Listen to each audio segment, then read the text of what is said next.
My name is Shalani Phillips, and this is my week 3 assignment regarding creating and implementing do types activities.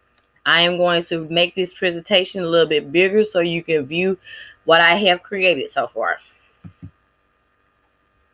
Here's the name of the title. Recap. On week 2 assignment, we had discussed using absorb type activities. The course that I have remembered so far is understanding and teaching English language. And my main focus is doing a lesson on first grade English. What students should know. Students should be able to read these following sight words in addition to spelling them as well. These here we are going to do 3 or 4 at a time to make it more easier for them to learn. But in all, as I say, for the whole month, they should be able to know how to say actually all of them in conclusion.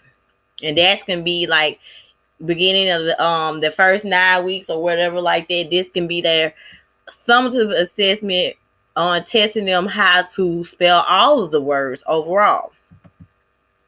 Other details. Students should know how to identify the number of syllables in the word. In the previous lesson that I had provided, I have shown you a worksheet that has the picture, the name, and the number of syllables that they have. This is another worksheet. This is an example that has the directions showing that in each word it has the slash symbol of each syllables, and they want you to count how many write down how many syllables the word has. And it says use a dictionary if you're not sure how to divide the words. But I say this to start off. Try to practice on the worksheet before you use the dictionary. This can just give you a heads up on what you done did so far, improvement, and what things you need to be made. But in my opinion, I want the students to know how to do it before they actually use the dictionary. So this is a head start. So for example, students will be able to, they will be able to say, I say hippo. They'll be able to put the line in between the 2 P's, and they'll be able to put 2 syllables for hippo. Bear. Bear. Bear only has 1 syllable, so you really do not have to put no slash on there. Bear. Bear. Bear. That sounds like 1 syllable. Okay. Another example, zebra. Zebra. You put the slash between the E and the B, zebra. There will be 2 syllables. So this is a practice worksheet for the students to be able to learn how to do this. So this is not going to be a test until they actually know how to do it and master it overall. What is a do type activity? Do type activities is one that changes data into knowledge and skills.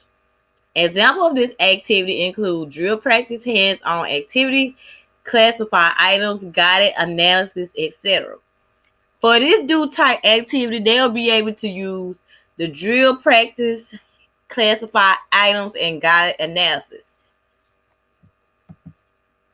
New lessons of the day. This lesson will pertain them using sight words in a sentence, as you can see here. Good writing can help us notice and make ourselves known to the world, living in a successful life. These are example sentences that we'll be able to have. When will you go? She was under there. I am going to fly. He had many of them. They have always been good. Please go to sleep. Your work is pretty. What did he eat? They both went with him. Who will be the best? There will be sight words. You can say you, she, I. All of them are like sight words that they're going to be able to use. They can use that in a sentence to read them.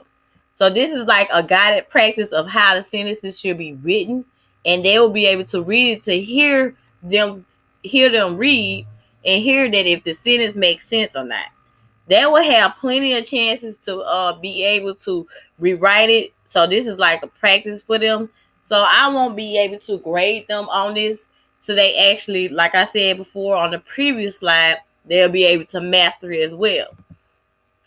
How will you collect and record information? Each student will have a drill practice with multiple choice questions. As you see, excuse me on that, sorry.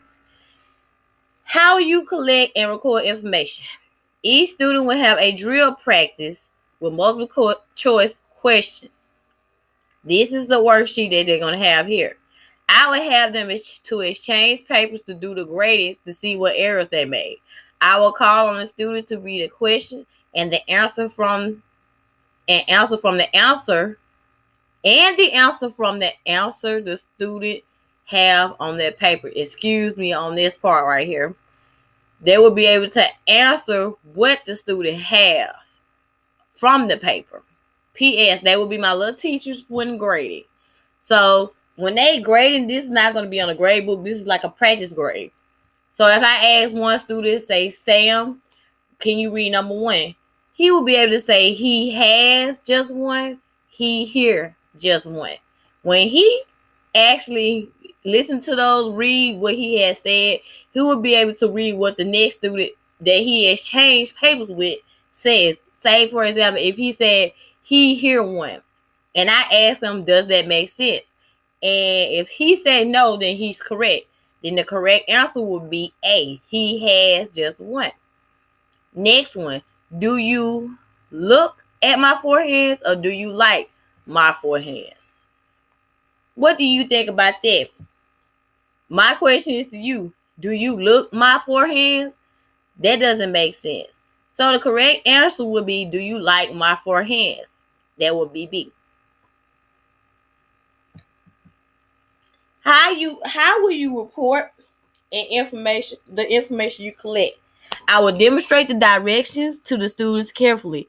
If the student will become confused, excuse me with the S, I will implement another formative assessment that suits them comfortably.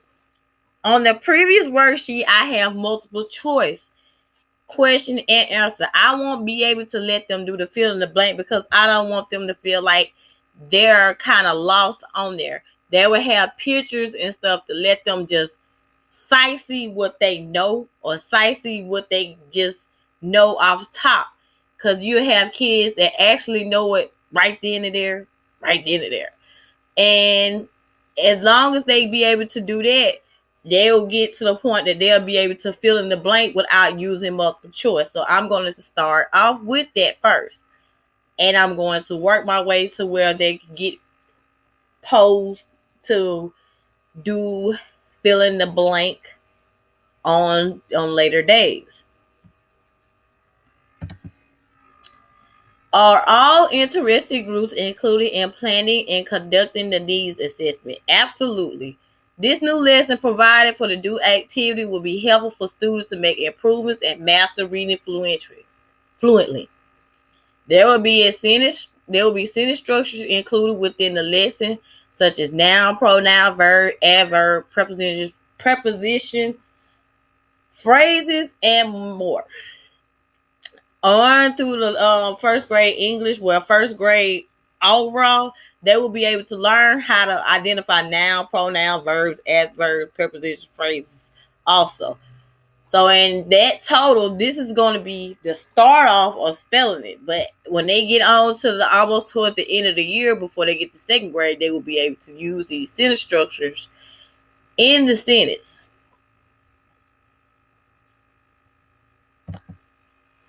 The end. These are my references that I use for my week 3 assignment. And this concludes my week 3 assignment. My name is Shalonda Phillips, and I hope you enjoy this. Bear with me today because I have a long working day, so I kind of stumbled in doing this presentation because I was trying to make sure I had everything together. But if I don't have it together, please give me feedback. I'm just getting a heads up. Please give me feedback and I will improve more on it. Thank you and have a blessed night.